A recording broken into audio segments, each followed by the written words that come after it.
Hey guys, are you looking for an extra edge to help you win your fantasy football league? Or maybe you just need a bit of a hand start setting lineups after you've had a rough Saturday night with 8 beers too many. Hi, Hopper. That was me last night. Then you might want to check out Squad QL, the mobile app to help you optimally set your lineup and win your league this year. Squad QL connects directly to any league on Yahoo, ESPN, or CBS. Any league? Any league on those 3 platforms. Wow. Help you pulls in your roster, league settings, and scoring system. Provide recommendations on waiver moves, starting lineup decisions, and trade recommendations to give you an extra advantage in your league. It's like they don't even need us. That would be kind of a problem, wouldn't it? So keep listening, but head to squadql.com to download the all-in-one fantasy football manager app. SquadQL is brought to you by the creators of RotoQL, the leading daily fantasy lineup optimizer trusted by 100,000 DFS players. You can also download RotoQL for free on both Apple and Android.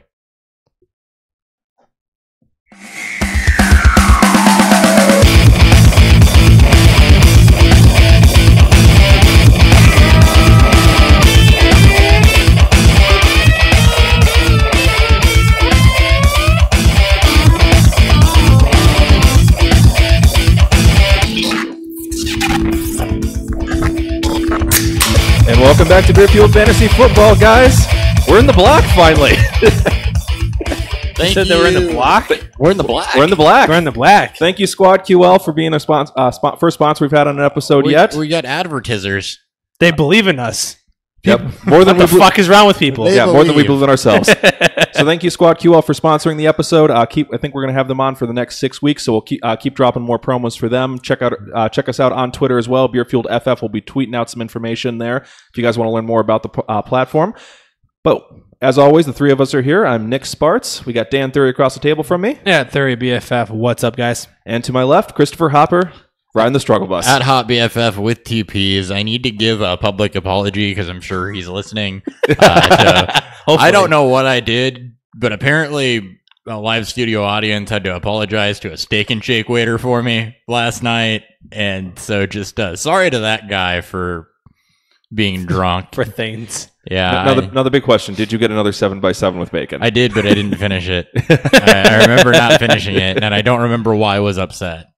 Like, I don't remember what happened, but yeah, apparently people had to apologize for me being drunk, which isn't the first time. It won't be the last time, but yeah, there's my public apology. I'm a little bit of an asshole. All right. Well, sorry to the Steak and Shake waiter, but moving on to the rest of our social media here. Instagram and Untapped, Beer Fueled FF as well. Dan's been doing a good job getting the can art up there. Hopper keeps dropping reviews on Untapped. We've actually started to get some people following us there, so appreciate all you doing that. Keep checking in with us there.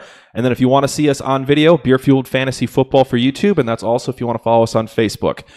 I think that's all that for social media. On today's episode, we're going to go ahead and jump through a just bucket full of news. We've got to start the preseason week 3 recap, so we're going to get through 5 games for you guys, and then we're going to talk sleepers for all you guys who have fantasy drafts this upcoming weekend, last weekend before the season starts. But first, let's jump through the beer preview.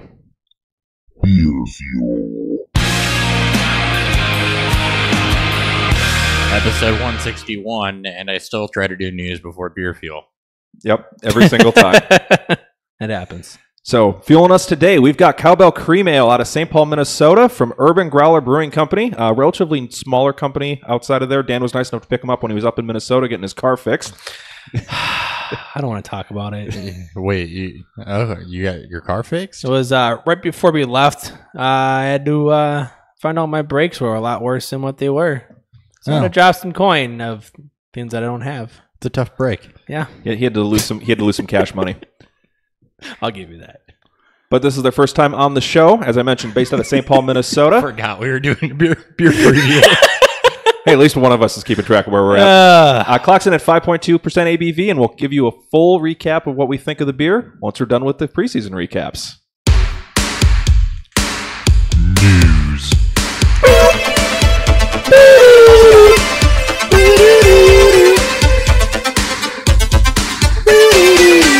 And my mic tried to run away out with me on that. I think that's a sign I should stop singing. Even the mic doesn't like it. Like we started at the drop and the mic's just...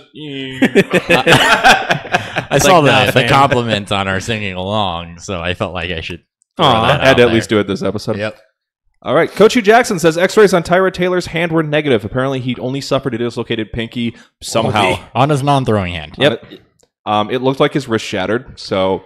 Twitter was lit with Baker hype for about 10 minutes there. I know I was. Yeah, so I was at work, Twitter though. exploded. I went out to go to dinner, got to the restaurant, the game was on, and I'm like, I'm pretty sure there's only one black quarterback on the Browns, so I'm pretty sure Tyrod's back out there. And it was like, yep, Tyrod somehow did not wreck himself, so he McCoyed us all. He regenerated an arm. Yep. It must have been the water in Buffalo. It's something about McCoy Buffalo. just gave him his, like... They just regenerate. Too bad they can't grow a quarterback, but other than that... All right, so Tyrod Taylor is still on pace to start the season, and he's looked good enough that he should hold off the job for at least, I guess, half the season would be my guess. Entire season, unless he gets hurt. All right. Colts coach Frank Reich said it's no slam dunk. Marlon Mack is ready to start the season. That's not a surprise. Soft tissue, hamstring dealio. He's dealt with soft tissue issues in the past, so look, I still like Marlon Mack, especially... if his ADP continues to go down, because I think he eventually is the guy there, at least from what we saw in that one preseason game where he flashed when he pulled his hammy. So they haven't had anyone else who looks that great there. So no, they haven't. Mack should have the job as soon as he's healthy, or maybe it will be some guy named Mark. Who knows? Yes. Mark Walton will leave Cincinnati. Cut day is coming. Just saying. Cut day is upon us. Not yet. Not yet. Almost. That's next week. Well, Next weekend. Words are hard. All right. Ty Montgomery exited Friday's preseason game versus the Raiders with a foot injury, so he was looking like he was going to be the number 2 based on what I saw there behind Williams, but now he's hurt. Jamal Williams, Mafia member. Getting tips from the From Ben Watson himself. Ben Watson himself. Colts waived / injured running back Josh Ferguson. Okay. Sure. Chiefs released running back Chuck Andrick West, who then signed with the Jets almost immediately. Good for the Jets. Got a good locker room guy. I think this is maybe a sign of McGuire's health as well if they brought West in, because West is a pass-catching, good run block or good pass blocking guy. Marquise Lee was carted off the field with a knee injury in the Jaguars' third preseason game. I don't believe severity has been announced yet. Well, that should clear things up a little bit, though. Just a bit. From a fantasy aspect, that does help. I actually have a league where moving him to an IR spot will help me too. So I got numbers for... But it would look bad. Game. I think he's probably... I think he's Didn't done. look good. Think he's done for the year? Yeah. Well, that would... Keelan Cole's been the other one that's rumored to have been running with the starters, which would be opposite of what we saw at the end of last year, but... So 75% of the snaps with the ones have been him. It sounds like the top 3 then would be Cole, Westbrook, Moncrief. Yep. Because I think Moncrief was playing as the 4? Moncrief is the 3, just based on what the snap accounts are. Over yeah, this is per Graham. I have it in the notes somewhere. I saw it already. Yeah. All right. The Patriots continue to shed wide receivers. They released Kenny Britt. And then after this last game, Eric Decker retired from the NFL. Terrell Owens is still available. I don't know if they have any wide receivers left. Anybody know if Brian Hoyer can run routes? No, he cannot run routes. They're going to retrade. And this show has already spent enough time on Brian Hoyer, even in joke form. Ravens first-round tight end Hayden Hurst will undergo a procedure related to a stretch fracture in his foot. Will be likely out 3 to 4 weeks, which actually sounds short for being a stretch fracture in his foot. Right, that just sounds painful. Yeah, stress fractures in your foot are painful. I've had one, and it sucks. Nick Boyle season. Yeah, I guess. I think Boyle's going to be the tight end 1 there. He already is. He was before Hurts got hurt. Yeah. It's been Boyle all preseason. And we'll talk later, but the biggest takeaway from the Ravens game was who didn't play. Nick Boyle included. It was Mark Andrews, Max Williams, and... That's amazing. Max Williams hasn't hurt himself yet. Seahawks coach Pete Breaking Carroll news, Mac Williams hurts himself. said tight end Ed Dixon, apparently struggling with a groin injury, is questionable for week 1. He has missed all of training camp up to this point. He's irrelevant anyway when the Nick Vannett hype train runs his ass over again.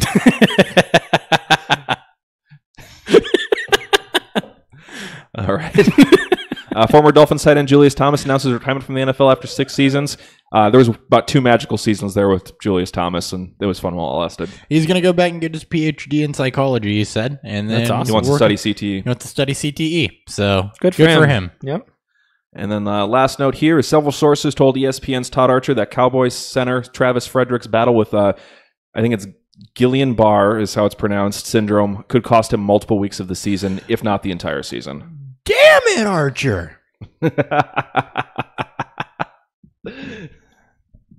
So, any analysis or just want to do an Archer reference? Oh, right. analysis. That's what we're here for.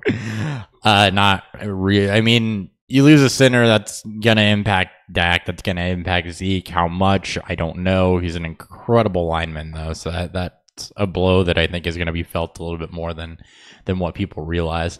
Yeah, they said their backup center is pretty good, but like a pretty good backup center is not anywhere near a like top 3 center. Well, no, and it's also, I mean, Zach Martin's banged up. Connor Williams apparently has had a bad preseason, and that O-line isn't as good as I think people projected it to Collins be. And Smith are banged up too. Yeah, so this could be it could be a mess, and you may fade Zeke a little bit. Honestly, he's my 4. I dropped him to 4 again, but not much. I mean, he's still going to get the volume, but I faded him. I think that the efficiency is going to get hurt a little bit. Yep. All right, that's all I've got for news this week. Let's go ahead and hit our recaps. Yep. What the hell happened?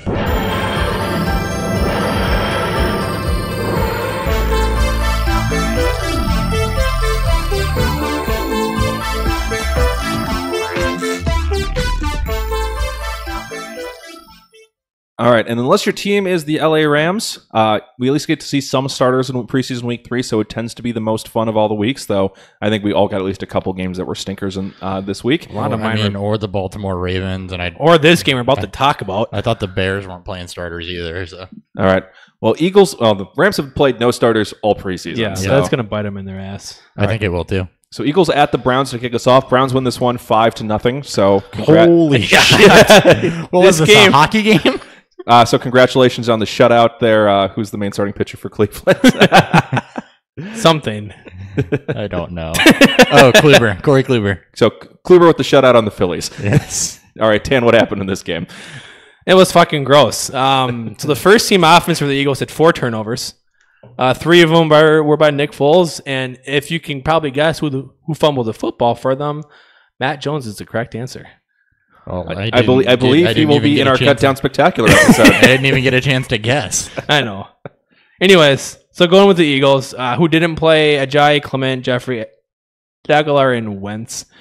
Foles struggled with turnovers. He had 3 of the 4 turnovers, 2 picks, and a sack fumble. So I saw a stat. Foles did not lead a single scoring drive in the preseason. Huh. It's like he did that just before his nice postseason magical run. That's problematic. So yeah, Foles struggled. First pick was created by pressure up front. Second one was in the red zone. He didn't see the defender. So that sucked. And then just news that broke earlier today, Wentz still hasn't been cleared for contact. His status for week 1 even looks more murky, if not beyond more than that. Nate Sudfeld season. Who's looked good. He's looked better. He's looked a lot better than Foles. So next week we'll be talking about some of the, if it doesn't look like Wentz going to start, we'll try to find some names for you guys you can grab off the waiver wires to fill in an emergency. Yeah. Blake Bortles. Who do they have week 1? I don't know.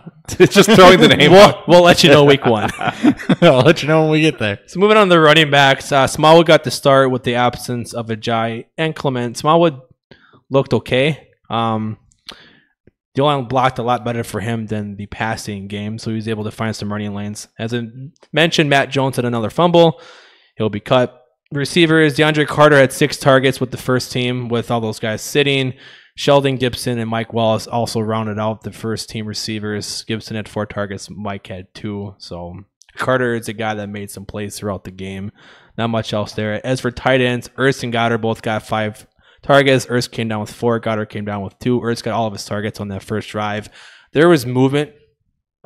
For this first team offense, it was just very... the Browns have a good defense. Something that people could be looking out for in plus matchups during the season because they've had 2 out of their 3 games this preseason. It has been strong. Very underrated defense. So any other questions on... Remember that if you're drafting defenses. Yes. Yeah. I mean, their main issue last year was that the offense couldn't stay on the field. Exactly. Yeah. So if the offense can be competent, the defense should be much better. And you bring in a quarterback who doesn't throw a lot of interceptions or create turnovers, so you're going to keep your offense on the helps. field a lot more. Yep. Any other questions on the Eagles? No. No, it sounds like nobody really redraft relevant played. Matter. Yeah. So as for the Browns, did not play from what I saw. Josh Gordon, obviously, and then Antonio Callaway. Tyrod, as we mentioned, in a news statement, got hurt, came back. Play. The O-line for the Browns struggled again. It was just a good defensive upgrade, defensive up front for both teams. As for the running games, though, both Hyde and Chubb look really strong. Hyde continues to have back-to-back strong games. He should have that role secured. And someone you can get in the 8th or 9th round is looking like a steal for picks at this point, even though I think during this draft season that's going to come up a little bit. And then as for Duke Johnson, he still has a similar role as the third down guy. Pass catching and blocking, he's still the one I trust the most, as you know what his role is going to be. So in terms of floor wise, he's still going to pay off on his ADP. As for the receivers, Jarvis Landry had 10 targets, only caught 3 of them. 2 of them were in the red zone, though, so at least he got looks down there. No one else stood out. Jarvis did play from the slot, or he did play on the outside and from the slot, so he's getting used. David Njoku also had 4 targets. He caught all 4 of his. One of them was in the red zone, so he is getting used down there as well. So it's looking like Njoku and Landry are the main red zone threats when they get down there. And then he just showed off his athletic playing by nearly missing a touchdown when I think leaped over. You mean nearly catching? No. He caught it. He made a play. Almost leaped over like a defender or two, and then he just missed getting into the end zone. Okay. So I did just look up the Browns schedule as well as a possible streaming candidate. Weeks 1 and 2 are terrible. They're at home against the Steelers and they go to the Saints. But week 3 they're home against the Jets, and week 4 they visit the Raiders. And then week 5 home against the Ravens. So possibly 3 decent matchups there if the Browns look even competent in the first 2 games. Yep. So that's it for the Browns. All right. This game at least gets a little bit more interesting for Hopper. Giants 22, Jets 16. What'd you see in this one? I'm going to start off with the Jets. So looking at the wide receivers, you had Enunwa, Anderson, and Pryor that were running as the top 3. Enunwa performed marginally better than Pryor, and Robbie Anderson just kind of kept up his no-show in the preseason. He's not really stood out. So he's a guy for me that I'm fading, and that's what I was kind of worried about with Pryor coming in, and then Enunwa back. That Anderson was more of a product of the LaFell rule. Well, and also he had his rapport with McCown, it seemed, and it looks like there's 0 chance McCown starts. No, McCown didn't play. It was Darnold in the first half and Bridgewater in the second. So more on them later. So McCown is now going to be the most expensive third-string quarterback ever. Yeah. Bilal Powell started the game, and he looked competent and explosive for the first series, and he disappeared until late in the second quarter, and then played into the third. Crowell got the majority of the work. He looked fine. I mean, he didn't really jump off the page or anything. He only had 5 touches or something. He didn't look terrible, no. So, something called the Neil Sterling took most of the first string tight end reps, with Walford and Herndon also making appearances, but Neil Sterling also started was with the first team in game 1 too. Yeah, so he may be the one. He may be it. He had a nice reception though. Other than that, I wouldn't expect too much out of this tight end position. So those of you in 2 tight end premium leagues, Neil Sterling. Everybody else, don't worry about it. Sounds like a country artist. It does, doesn't it? Neil Sterling. Neil Sterling featuring the Rascal Flats or something. I don't even know. We've gone off the rails. Yeah, we have. Onto the quarterbacks. Darnold started. He looked okay. He did struggle a lot with pressure, though. Whether it was... It's almost the opposite of what you see from rookie quarterbacks, where they try to run too soon. He probably should have ran for his life sooner than what he was, because he was just getting flushed out and then having to throw the ball away, or trying to keep his eyes downfield, waiting for something to open up. It was almost like he was waiting for too long. Mm-hmm. And it sounds like his receivers just aren't getting open for him too. No, they're really not, and it's a timing thing. Also, I don't know if they're not uncovering or if he's not seeing them. But there's definitely some things that need work down there. But again, rookie quarterback. Teddy looked like he has all preseason in the second half. A lot of the stuff was dumped down when he did have to throw downfield, though. He looked accurate on point, extending plays. And then Ardarius Stewart was the most noticeable depth piece for the Jets. Trey McBride was a no-show in this one. So Ardarius Stewart, most of the receptions from Teddy. Okay. So good news on him, finally. Yeah. It would have been better if he played with the first teams, but it looks like Stewart's going to be fringe depth piece is my guess. Anything else with the Jets? No, there's not a lot to talk about with the Jets. No Chad Hansen either. He was MIA. Okay. Moving on to the Giants, not a whole lot here either. I don't believe Odell played. Shepard was used a ton, though. He looked absolutely fantastic. Wayne Gallman and Jarrell Presley both outplayed Jonathan Stewart. Presley was the third string running back who came in later, and he looked solid. Wayne Coleman didn't do anything exceptional, but everything Jonathan Stewart did was either stopped at the line or went for a negative. Yeah, he's negative rushing yards on the preseason right now. Yeah, He's Reggie Bushing it. Yep, he is Reggie Bushing it. I've got more preseason rushing yards than Jonathan Stewart. And Davis Webb outplayed Loletta in the backup derby. Neither of them looked terrible. They didn't really look like they were trusting Loletta to throw a whole lot, though. Davis Webb, they did trust to throw. And he looked like a backup quarterback. I mean, he was fine. He did his best to Blaine Gabbert impression. So, all right. That's all I got on them. So it sounds like big takeaways. Shepard looks awesome, and a running back two is Gallman. Yeah. RB2 should be Gallman, and Shepard looks like he'll be fine. If something happens to Odell, he should be a one. Fringe one. Fringe one. Yeah, that's kind of what I was. I like Shepard a lot this year. I've had him consistently around my kind of wide receiver 30-ish range, and I've been drafting him a lot. Yeah, he's going to be a solid 3. So, all right. Moving on to Patriots at the Panthers. Panthers win this one 25-14. It was a lot more field goals than that score implies. Oh, Jesus. Wow. I think it was 6 field goals total in this one. Okay. Starting with the Patriots, Gillisley and Hill split work through the first half. Gillisley actually was the better looking one in this game. He had multiple nice runs, whereas Hill was pretty much bottled up the entire game and didn't really produce much. So who knows who wins this spot? But if Michelle continues to not get healthy, whoever doesn't get cut is going to be an interesting stash candidate. Yep. James White was almost exclusively on passing downs. He just has his role. Yep. It doesn't look like they're going to change it for any reason, even if they're just down to Hill and Gillisley. So he had some rushes last week, but they were out. It was all passing down related rushing though. Yes, Yeah. it was. Top 3 wide receiver pairing was Hogan, Edelman, and Dorsett. Edelman actually looked like his old self in this one. He had a couple nice plays. So it looks like his conditioning is finally taken hold, and he looks like old school Edelman again. Cool. Just in time for him to be suspended and not around the team. Who was out of the slot? Just one quick. Do you know? Dorsett and Edelman kept switching. Okay. Hogan exclusively ran outside. Edelman, Dorsett switched, and then when they rotated one off the field, Patterson was the one who came in. He was heavily targeted throughout the entire game. He played into early in the fourth quarter, but he basically ran from the start of the game to then. Had multiple pass interference penalties. He drew deep. He had a couple nice catch and runs, so he's involved. It looks like he will be the top 3 pairing when Edelman is suspended. And then he's already retired, so this doesn't matter as much, but Decker had multiple bad plays in this one. He had a drop, and he had one where it was an easy catch on the sidelines that he just didn't bother dragging his feet on. He's like, he Chad Johnson this. He phoned it in. It was, Jesus. It was ugly. So before he retired, I was going to say Decker's going to get cut, but he took care of that for me. I think he figured that out himself. He went all emo and cut himself.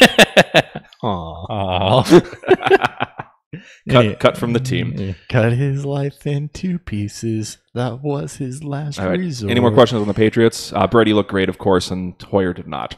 No, we're good. Nah. All right. On to the Panthers. McCaffrey looked like a 3-down back in this game.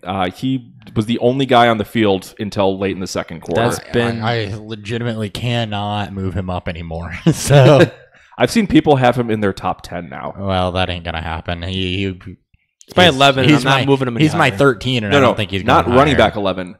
Top 10 player. I've seen people draft him in the first round. Yeah, I still think he's probably an early second, but still. Yeah, I've got him as a mid-second. I still have a few concerns about him. That offensive line I don't think is very good. I have concerns about that offense. So overall, though, he looks like he's got the job. Any fears about C.J. Anderson is gone. And in fact, C.J. Anderson was just rotating with Cameron Artis-Payne. Payne was actually in before C.J. Anderson was in this one. Both looked okay. I didn't really see any separation between the two. It looks like if anything happened to McCaffrey, it's probably just a backfield split between these two. It's an avoid. So I think Anderson is basically, I don't think he's draftable at this point. Man, some of my early best ball teams look terrible. Man, so many people were all in on Anderson early, not just you. I know. There are a lot of people that were. And this is just not panned out the way people were projecting. I feel like I was probably also one of the first ones to start pivoting on that too. Yeah, I mean, as soon as we saw evidence that it... After week 1 preseason, it really made sense. Mm-hmm. Funchess and Olsen were easily the top 2 targets early in the game, especially during the 2-minute drill. I think Olsen had 5 targets in one drive. But not shocked. The foot, but he's not a top 5 tight end anymore. He looks amazing. Just go draft Greg Olsen. It's only draft Greg. All in one. Greg Olsen, people. Greg Olsen, peeps. And he's still going below where he should be. Yeah, do not take Graham or Ingram over him. He's going to be heavily used to move this offense. He'll be one of the primary red zone threats.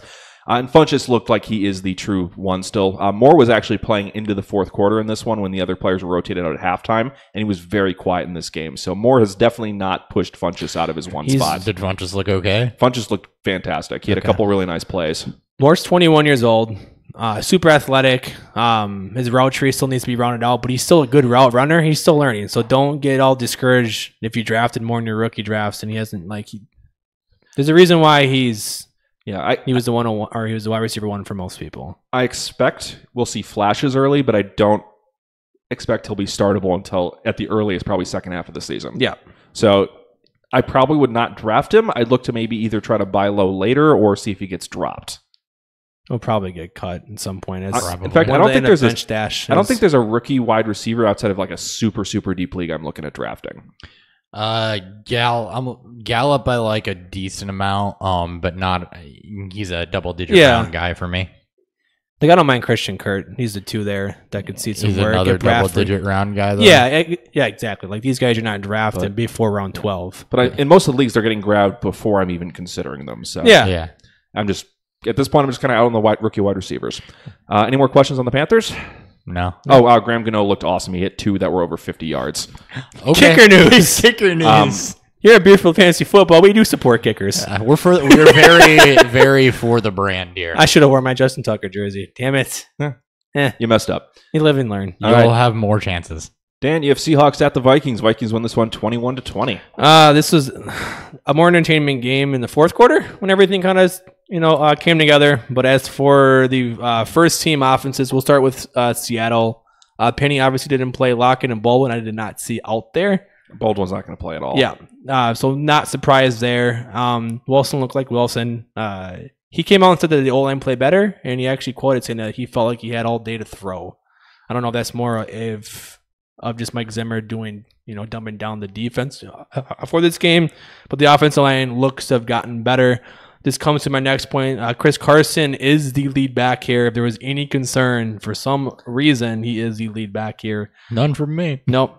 I've been drafting him earlier and earlier. All in. But there is one thing of note here is that Mike Davis is the guy that comes in right after Carson gets, taken out. So it looks like CJ Process is not the pass catching guy here. It is Mike Davis. He did continue to play with the 2s in the second half, but he wasn't in for very long. Brandon Marshall finally showed up and made some plays. 3 targets, caught all 3 of them.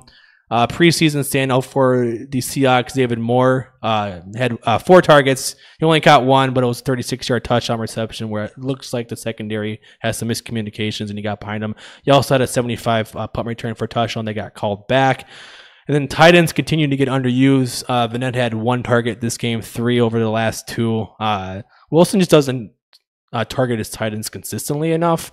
I went back and looked at it. Outside of Jimmy Graham type of seasons, 56 is the most that a tight end has seen with him.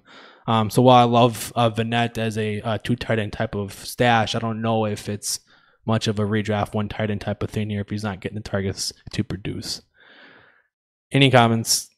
Questions on Seattle? No, just without Baldwin Lockett out there, the biggest question mark at this point is how is this wide receiver core going to look, and missing those 2 makes that tough. Well, yeah, it makes the whole passing game look weird. Yeah, Jerron Brown had 3 targets. He didn't catch any of them. He had a blow-up game last week, but it looks like there was Marshall's type of field this game. Yeah, and Vanette was used heavily the other 2 preseason games, so I don't know if that was just a scheme thing for this one or Minnesota's really good against the tight Vikings. ends That's too. Probably what it was. Yeah, so I'm not saying don't ignore it. I'm just saying that tight ends are going to be a little inconsistent with Seattle in some weeks. Yeah, they're not going to force feed them. Yeah. And as for the Vikings, the only person I did not see play was Rock Thomas. All the first team offense were out there. Cousins was all right in this game. He was a lot better in this game than against Jacksonville. Kyle Slaughter proves again to me that he should be the QB2 as he led. He had 2 touchdowns. He led the game, or he led 1 game tying, 1 game winning drive. He just looks a lot better than Trevor Siemian. I don't know if they're going to make that switch, but I think they should.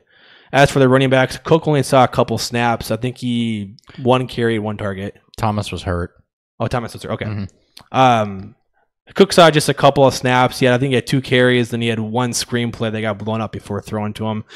Murray looked a little bit better in this game. The yards per carry wasn't there for him, but when the offensive line actually gave him lanes to run through, he looked, fast. He had a good burst. He did get their lone touchdown late in the first quarter, I believe is when it was. But to me, this looks like it's going to be Cook's job. Murray did get 6 targets, so it does help boost that Cook's going to get those targets when the season starts. And Mike Boone again continues to impress. Before he got hurt, he had 4 targets as well. He got hurt also. He did get hurt. So Mike Boone and Rock Thomas, who have both looked great in this running back 3 got hurt. are both hurt. That's good. There's no news on his injury, at least not what I've seen. But when I looked and I checked his player profiler, his burst score is 140.9, 100th percentile. Yeah, okay. Insane. As for the receivers, Diggs and Thielen accounted for, I think, 14 targets. Treddy showed up at 3 targets, caught all 3 of them for 47 yards. So it looks like the Vikings have found their wide receiver 3 in Laquan Treadwell.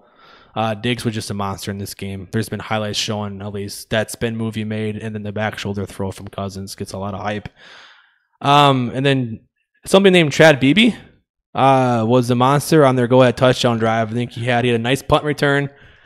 Oh, feed me on this next one. Feed me on this next one. And then I'm going to toss this up. Softball, Jake Weineke caught a touchdown pass to tie the game. Him and BB both. I've watched every Vikings preseason game also, and both of those guys have kind of both. Yeah. This last week, from what I remember, they both showed up too. So, like they're making themselves noticeable for depth positions here, and there are some depth positions here to be had. So, which is good because I think, at least from the announcers saying that it's a pretty stretch to see them both make the team, but Weineke should end up on the practice squad. This is what it sounds like. We'll see. Next Saturday, we'll let you know. Be sure to tune in next Monday for the Cut Down Spectacular. Yep. And then I believe Kyle Rudolph had a few targets, but no other tight ends did anything. So, any other questions on the Vikings? Daniel Carlson had 2. He missed 247, or he missed 240 plus field goals and barely made his extra point. So cutting Kyle Forbath Guy Forbath may not have been the best First choice. misses of the preseason though, so rough game. Yeah, it happens. Yeah. Apparently something about us playing Seattle makes wide left. Because they both missed wide left. Anyways, something about that gets in their head. All right. Anything else on that game? No, that's it. Nope. All right. Last game we got on this episode here: Lions at the Buccaneers. This one actually had some scoring in it. Lions 33, Buccaneers 30. Wow. Jesus. Yep. Let's start with the Buccaneers. So Ryan Fitzpatrick looked like Ryan Fitzpatrick, minus the fact that he did target OJ Howard a couple times. So more tight end targets to go there, but he looked all right. Jameis came in with the second team like he has in most of these preseason games, with him missing the first 3 weeks. So he also was okay. He used his legs more than he normally does in this one. So he ran more. Old man Fitz was running? No. Winston. Oh, Winston, sorry. Yeah. For the wide receivers, it was Godwin, Jackson, and Evans that worked as the top 3. Godwin showed up the most, hauled multiple passes with a very pretty touchdown catch over a defender. So he continues to. So you wrote here with a defender in his kitchen. Yes. I don't know if that's good or bad. The defender in his kitchen, like making a sandwich, and he's like, nope, still getting this touchdown. What was he making? Okay. Well, better than the defender in his bedroom, I guess. Yes. But I mean, that defender was calling him daddy by the end of it, I'm sure. Just saying. So, yeah, Godwin is a guy that's continuing to rise up my rankings into the wide receiver 3 range. I think he's going to show out this year. Running backs, you got more of the same in this. Peyton Barber sliced through the Lions defense in his one series. He had a couple runs that looked like he could have actually broken and got tripped up or eaten up by the turf monster. So, I mean, he's still fumble fucking his way through the offensive line, but not fumbling, but you get it. So he's the starter. He's a good late round draft pick in this one. It should absolutely not be Ronald Jones. He had 1 positive run. Everything else went for no gain or negative yardage. He did have a nice catch split out wide. There was no Charles Sims to be found. Charles Sims is on IR, he's on so IR. I'm not surprised. That'll do it. That'll do it. So Rojo, if he falls into a role, it may be more as like an exclusive pass catcher because he's looked terrible as a runner all preseason. At least this season. I'm not sure. I don't know what his role is going to be. I don't know. He's not even a pass catcher. 1 play. Yeah. Shout out to everyone who had him as a top 12 running back, right? Right. And Jacuzzi Rogers. I love it. Talk to the one person who had him in the top 12 Friday Mac. Jacuzzi Rogers is still a thing too. Yeah, right. Justin Watson was the most notable death piece in this one. He when you got down into the 3s and the 4s, he was showing up most. So he should be the 5th wide receiver on this team. He's not getting cut. Keep No. him practice until squad. Jackson's gone in Dynasty. Yes. Yep. He's the 5th wide receiver on this team because Adam Humphries is still performing well with Ryan Griffin in the game. He's still a thing. He had a couple nice catches, and he returned a missed field goal, 109 yards. Yeah, it was pretty sweet. It was a cool highlight. Pretty awesome return. I was getting flashbacks to Alabama versus Auburn. Humphries is still the 4. Humphries is like modern day Brian Hartline. If somebody gets hurt and you need to run somebody out there to start for a week or whatever, He won't kill you. He won't kill you. He ain't going to be pretty, but he won't kill you. And if there's any injuries to the wide receiving core, he becomes maybe a fringe. maybe he'll return a field goal for 109 He's at yards. least a Yeah, conver- he'll get yeah. you 6 there. He's at least a conversation piece. So anything else on the Buccaneers? No. OJ Brait didn't show up at all. It was OJ Howard. So Sounds like sleep on this team a bit for the first couple weeks though, because it sounds like it's been much better with Winston than with Fitz. Yeah, buy low after week 2 or 3. yeah, Fitz was fine. So in this one, but yeah. But look at some of the depth pieces. Barber, Godwin here. Those are going to be 2 late round guys that are really going to help you out. Yep. Moving on to the Lions, the running backs alternated series into the 4th quarter. The only consistent thing in here was Theo Riddick, who was in on 3rd down for all of them. So he has his role established. As far as the others, Blunt looked like Blunt. He had some runs go for 2 yards that were tough runs, and he had others that went for 5, 6, nothing major breakaway or anything like that. Just out there, hard hat, lunch pail, doing work. Kerryon Johnson flashing his limited work. He kind of got the short end of the stick because those drives seemed to fizzle out, not because of him. He was running for positive yardage and chunking away yards. It's just the quarterback wasn't, Matt Castle, in other words, wasn't doing what he was supposed to do. And then Amir Abdullah didn't. He was pretty meh. He had some positive runs in the 3rd quarter, but nothing in the first 2. At this point, we got to be hoping Abdullah gets cut, right? Just because his presence is going to limit everyone else. Yes, He needs to be cut, or he'd relegated to pure bench duty, which I think is what's going to end up happening. But Matt Stafford was spreading the ball around to all 3 wide receivers: Golden Tate, Marvin Jones, Kenny Golladay, all had receptions, all had decent receptions, and there's no clear front runner for the Lions tight end job. So that's Just don't bother. just don't bother. And then is Galladay rising up your rankings at all? Galladay, I was already decently high on him, so he's not coming up a whole lot because I think he's already in my wide receiver 4 range. So Okay, that's about where yeah, I don't am. think he's not really coming up a whole lot, but I was already high on him just from the way he was used and the way his usage trended upwards last year. All right. Well, I don't have anything else in that game unless you guys have any other questions. Nope. No. All right, let's review a beer. Beer review.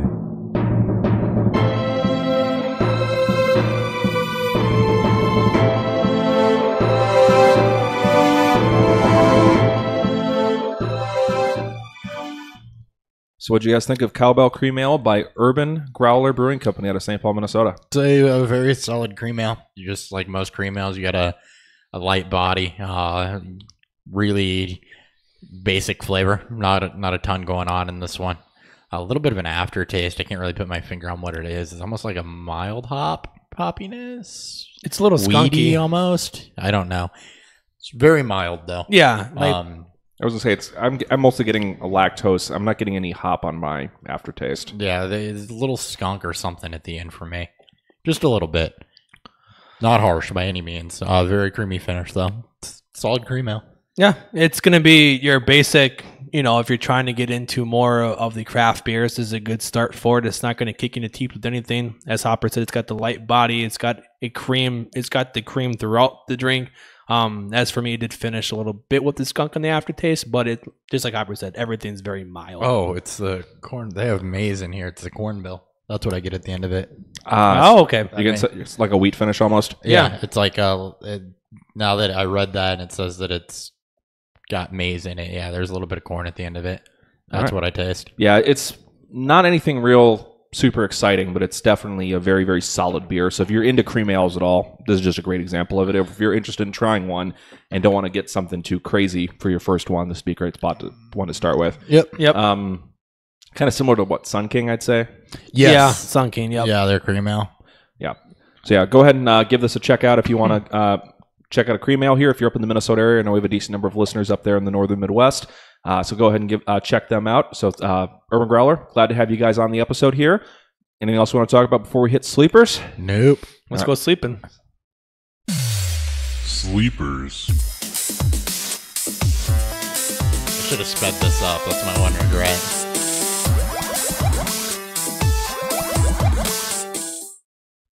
Doesn't really put me to sleep, though, so I'm not sure what you're going with the drop. I should have sped it up. All right, well, we're going to talk about sleepers here. Just for the sake of time, we only each picked 4 of these guys, so 4 players that we're looking at.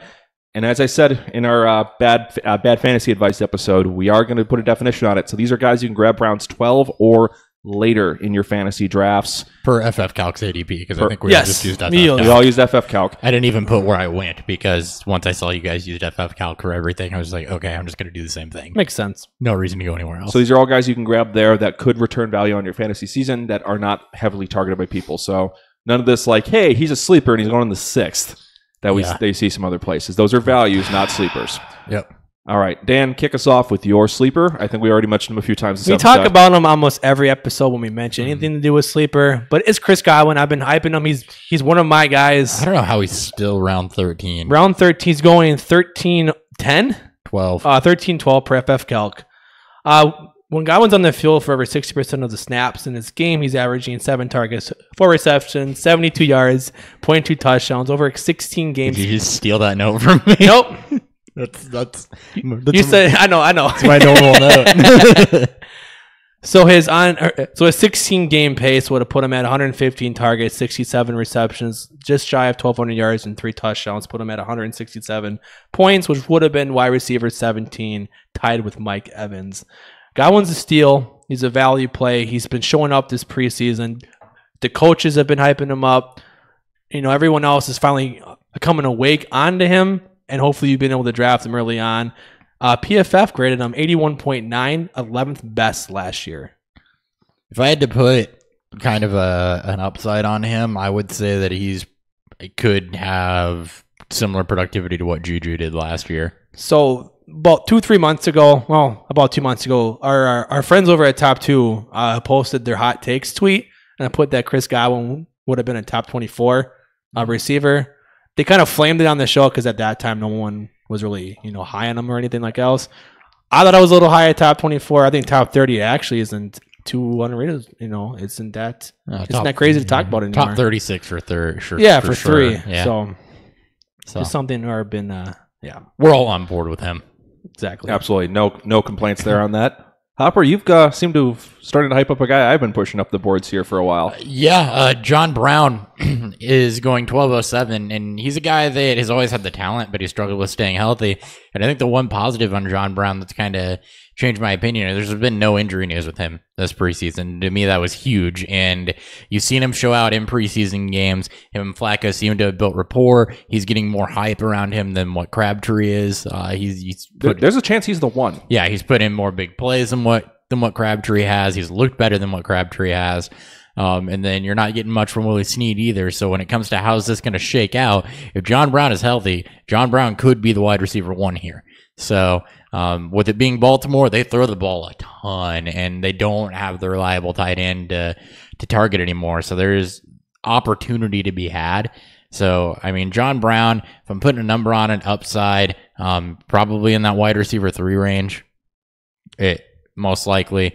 But in the 12th round, you go for it. You've got nothing to lose there. Yeah, there's something that's like, shape up to be what the Ravens had in Baldwin and Torrey Smith, where they were both very famously relevant each week, and they both had enough targets and those numbers to show up almost each and every week for you. Mm-hmm. Yeah, and you're not having to grab him like where you used to have to grab Torrey Smith, which was like the 5th or 6th round. So no. Oh God, no. All right, I'm invoking a season-long Brendan LaFell rule on Tyler Lockett. Because somebody other than Baldwin has to catch passes. Yes. And Baldwin's not even completely healthy. So there's targets to go around. Russell Wilson is going to throw the ball enough. There's going to be 4,000 to 4,500 passing yards to go around, plenty of passing touchdowns. And Lockett appears to be the wide receiver too, yet he's going in the middle of the 12th round. That's a player I'm absolutely willing to take there. There's going to be enough targeted volume for him to be stabilized. And at this point, it looks like he is the 2 and Brandon Marshall's the 3, who's mostly going to be a red zone threat, I think. So I don't love Tyler Lockett. I don't think he's that talented, but he's the guy who's there. So go ahead and draft him. He should be a value for you. You got to follow the volume. Follow the volume. Dan, speaking of following the volume, and a guy who is being underappreciated in Baltimore. Way underappreciated. We'll talk about that more on Wednesday, but when I made a comment earlier about how, I don't know if we were recording then or not, about how it was more notable who didn't play in Baltimore. Mm-hmm. Buck Allen wasn't seen. So Buck Allen is the guy here. Sorry. No. You're good, man. You're good. So Buck Allen last year, from weeks 2 through 9, he was a running back 16 and half-point PPR league. I don't know if you guys have seen this, but Fantasy Pros finally had a half-point PPR ranking to all their spots from last year. So that was nice to see. As I said, he finishes RB16 in those type of leagues. He's going undrafted. This is a guy you don't have to spend a lot of value on, and a guy that I've been taking deep in my drafts in almost every draft that I've had so far. He's not going to be the main running back here. That's Alex Collins' job, and Collins did take some of that work when you started to be the primary guy last year. But Collins is not a good pass catcher. He's not a good pass blocker. Buck Allen graded out at 66.3 to that number, while Collins graded in the mid-30s. Kenneth Dixon's not going to threat Buck Allen's role. Kenneth Dixon might not even make the team. You can't say healthy, and you can't say after the you can't say unsuspended. Yeah. So this is going to be his job to have. This is a guy that could provide you value. He had 5 RB1 or 2 finishes last year. Yep. When I projected it out, there's somebody who besides Collins is going to have value in this backfield. At this point, it looks like it's Buck Allen. Yep, because Collins is not a good pass catcher. So there's going to be a pass catching back in Baltimore. All right. And Hopper, you also picked a running back for this spot. Sure did. Gio Bernard's kind of been forgotten among all the Joe Mixon hype. And the thing to remember with Joe Mixon is, even though he was trending upwards at the end of last year and finally kind of broke that 4 yards a carry plane, it was just barely. Marvin Lewis is a guy who's always used more than one running back. Gio Bernard in preseason has looked like the better runner between the tackles, regardless of how much we want Mixon to show out. Mixon's looked good in space, but Gio Bernard has looked like the better runner between the tackles. He's not going to get relegated to bench duty. So he's a guy that is going to be a potential flex play most weeks, depending on the matchup. And you can get him in the 12th round, which, I mean, at that point, you're looking for flex plays or depth in case of injury. Not really a dart throw high end guy. I mean, his ceiling's capped, but he should give you some decent value as a fill in if you end up needing him. Yep, I definitely like Gio as that handcuff potential. There's there's nobody else behind him if something happens. No, it's just those if anything two. happens to Mixon, it's Gio completely. Yep. All right, and then kind of on a similar note here, Bilal Powell is being underdrafted because at this point it looks like he's the starter. I like Crowell talent-wise a little bit more, but it seems like Powell has the job at this point. He's going in the 13th round. He's a decent pass catcher. He's going to give you some insulated value that way, even if this turns into a split backfield. And he's still probably going to have over 150 touches. I mean, split backfield with Forte was still seeing 170, 180, and that was when Forte wasn't hurt. Yeah, it seems like people still are worried about McGuire or something, but he's going to be out for at least probably the first 4 or 5 weeks of the season, and then he's going to get back up into game shape. So at this point, I like Powell as kind of an early season pickup and kind of see what happens, especially with being able to grab him in the last couple rounds of your draft. He's always shown to be a guy that with limited work can be very efficient. Now, when he gets more work than that is where the efficiency numbers start to dip. But, 2-3 years ago, he was a guy that was posting, pretty high production premium numbers, and a guy you get in the 13th round, that's a lot of value. Yeah, I think it was 3 years ago when Forte got hurt. He won some people some championships. So yeah. People seem to forget that. Short memories. Short memories. All right, Recency bias. I am not sure I agree with you on this one, Dan, but sell me on your guy. I don't, especially after watching the Steelers. Oh, did he have a bad... about an hour ago. Okay. He didn't do anything. He was invisible. Well, mine was James Washington. To put some damper onto that. I haven't watched his last game. This is a guy that has stood out to me from what I've watched. He's had 7 receptions, 158 yards, and 2 touchdowns, including highlight plays that have helped make Josh Jobs and Mason Rudolph look better. No, this isn't a guy that you're going to go out and draft in that 9th, 10th, 11th round. But this is a guy who can provide you some value, especially in basketball leagues. In that deep, he can provide you in those deeper leagues. And this is kind of why I want to put him here. Not just a guy that's gonna potentially give you that, but he's gonna at least have some decent big games. And if anything happens to Brown or Juju, he is the wide receiver 2 who could step up and provide you those flex type of weeks. All right. Yeah, my concern is just so far down the pecking order. He probably needs a Juju or Brown injury to really pop for you. I don't know how far. To me, I don't know who else is going to be. Outside of Brown or Juju, who's ahead of him? I'm just saying I don't know if there's enough volume beyond those two. Plus Bell. Not just wide receivers, but plus Bell, and then Jesse James is actually being targeted more frequently than he is. So my concern is he'll kind of be in this probably 60-ish target range, and that's probably not enough. Okay. So that's my take on it. I agree with yours a little bit more, Hopper, especially after the results of Saturday. Yeah, so D.D. Westbrook is my guy here at 1309. You've been kind of waiting for the Jaguars to shake out how this wide receiver core is going to look. There was an injury to Marquise Lee, which I actually didn't read that until after I put this note in. But to me, Westbrook's kind of shown the most in preseason. With the ones with Bortles on the field, he's been targeted. Last year, after he got back and Lee got back, Keelan Cole's targets tanked while D.D. Westbrook stayed consistently above around about 7 a game. He's running out of the slot. He's going to kind of be their field stretcher. But I think that D.D. Westbrook's just a guy with a lot of talent that can do a lot of things. That she could end up being second in this pecking order or even first in this pecking order as the season plays along. So he's a guy that I want to have stashed and not necessarily risk 2 waivers. And I think he's going to get enough volume anyway, especially based on the volume he was getting at the end of last year, to provide you some value with upside. So, I mean, he's 1309. So if you're looking for an upside receiver there, D.D. Westbrook is one that I actually took last night. So. Yeah, I definitely liked Westbrook a lot. I think he's either going to be the 1 or 2 there with Lee out now. It looks like that's going to shake out either way. I still like Cole slightly, but there's no problem with Westbrook. We all have been high in Westbrook. Yeah, I like Cole too, and I faded off of that, but he's getting more and more hype. I didn't necessarily like the peripherals in Cole as much. Yeah. So he was in contention for that, though. It was going to be one of those two. Yep. All right, and the one I want to shout out is Tyrell Williams going in the 1408 spot. This is a guy who's had a season with over 180 fantasy points and half-point PPR before. He's behind Keenan Allen, who I love, but isn't necessarily the biggest bastion of health.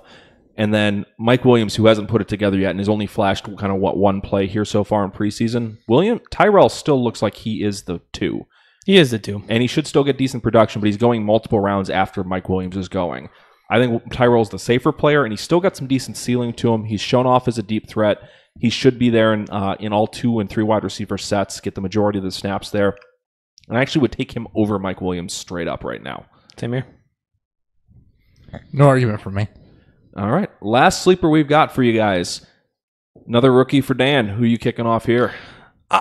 I'm starting to come up on Christian Kirk. I wasn't the highest on him coming out of the draft process, but he's earned the number 2 role here. There's going to be some targets to go around. It's not just going to go to Fitz. It's not just going to go to David Johnson. It's not just going to go to Ricky Seals-Jones.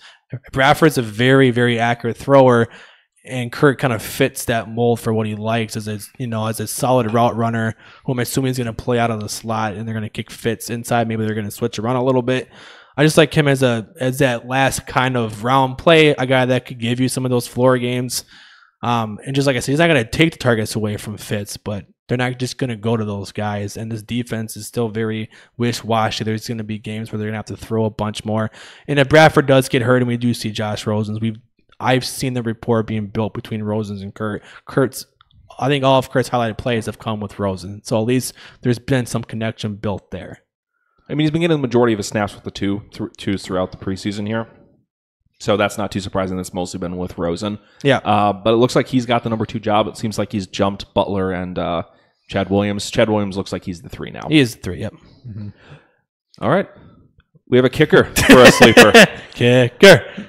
For the record, I went last on this, so my options by this point in time were kind of limited below the 12th round. But mine's Daniel Carlson. He was mentioned earlier. He's a new kicker for the Vikings. He's a guy with a big leg, though. I'm not going to spend a whole lot of time talking about a kicker. He's a big leg, and he's a guy that not a lot of people in your leagues, unless you're playing with experts or whatever, are really going to know his name or necessarily be high on. So when you go to take your kicker last round, it's likely that Zerline and Tucker are going to be gone. This is a guy that, especially if there's any premium for long field goals, this is a guy that's got the leg to give you some 50-yarders and hit some of those. So yep. And as I mentioned when he's been brought up before, kicks indoors for at least 8 or for at least 9 games this season because they play the Lions every season. And he's on a really good offense. And the offense should be good.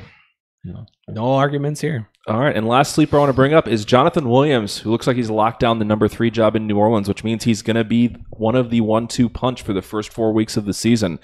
You can grab a guy who's replacing Mark Ingram for 4 weeks to start your year and then turn him off once Ingram comes back. I did just that. I love him as a last-round pickup. People seem to be completely ignoring him. His ADP is just non-existent. I had to scroll forever in the sleeper app when I just took him in a league. But yeah, he's 4 weeks of guaranteed. Nick's too good for search function. No control F. I wanted to see how far down he was. It was like ADP or like 300 or something. So yeah, he's free. You can literally take him with your last pick if you decide, hey, I want to grab defense kicker around earlier than usual and grab Jonathan Williams. Maybe you have Ingram, maybe you have Aaron Jones. Maybe you're in a situation where you're watching for a backfield to shake out. Say you've grabbed Crowell. Maybe you have maybe you have Chubb or Hyde, and you're just kind of not sure how this is going to work, and you want a guy what his role is going to be the first 4 weeks. Jonathan Williams can be that guy for you as a nice last-round sleeper for you. Yep. Yeah. All right, that's all we've got for this episode. Thank you so much for tuning in to Beer Fueled Fantasy Football. We'll be back on Wednesday. We're going to do 6 more games of Week 3 recap for you guys, and then we're going to go ahead and talk to some guys we think are going to break out. Friday, we'll finish up the last 5, and then we're going to talk busts. So we're going to try to get you guys all ready for your last weekend of drafts here before we finish up the 2018 draft season and get ready for the regular season. I hope you guys are as psyched as I am. I'm Nick Sparts. We got Dan Thury across the table from me. At Thury BFF. Christopher Opper to my left. At Hot BFF with 2 Ps. Remember to follow us at Beer Fueled FF on Twitter, Instagram, Untapped. Subscribe, like, leave comments on YouTube, Beer Fueled Fantasy Football. Drop us reviews on iTunes. Any way you can support the show, we appreciate it. One last shout out to squadql.com for sponsoring the show. And we'll catch you guys next time on Beer Fuel Fantasy Football. See ya. I'm so glad you're back so I don't miss that cue and then awkwardly yell it after Nick. It is pretty awkward. Bye, guys.